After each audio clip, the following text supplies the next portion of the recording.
Yang pertama, seorang wanita itu apabila dia telah menjadi seorang ibu, maka sesungguhnya kekuatan doanya seorang ibu melebihi doanya seorang bapak. 3 kali lebih cepat daripada doanya seorang bapak kepada anaknya. Kalau ibarat kata, ibu-ibu kalau sudah berdoa, kecepatan doanya ibu 90 km per jam. Tapi doanya seorang bapak hanya melesat sejauh 30 km per jam. Dan itu menjadikan akhirnya Allah itu sangat mencintai wanita.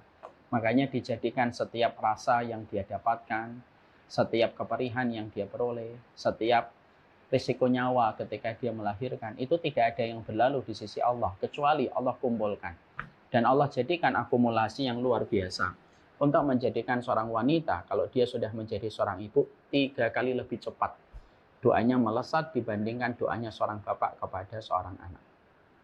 Itu memahamkan luar biasa betapa Allah mencintaimu sebagai seorang wanita. Makanya kemarin saya sudah menyampaikan kepada ibu-ibu kan, bagaimana kisah tentang Jurej.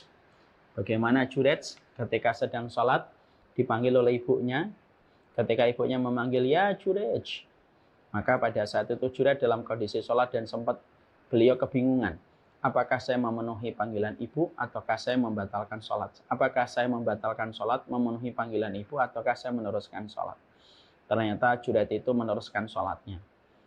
Lalu ibunya memanggil yang kedua dan yang ketiga, ya Jurej. Kembali Jurej akhirnya memutuskan untuk melanjutkan sholatnya dan tidak memenuhi panggilan ibunya. Perhatikan ketika ibunya Jurej dalam hadis riwayat Muslim. Ibunya Jurej sempat berkata, ya Jurej, aku panggil engkau 3 kali tetapi engkau tidak menghampiri panggilanku. Semoga engkau tidak mati. Sampai engkau melihat senyuman seorang pelacur.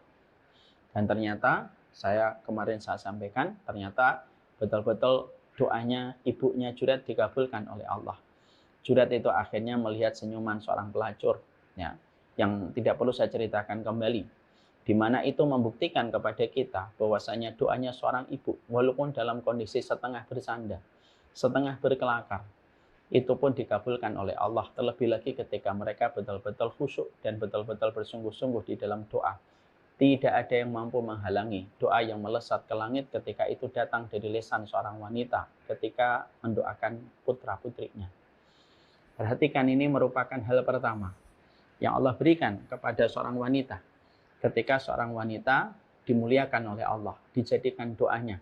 Walaupun dia memiliki raga, memiliki fisik tidak sekuat laki-laki, tetapi tidak ada yang meragukan kekuatan doanya.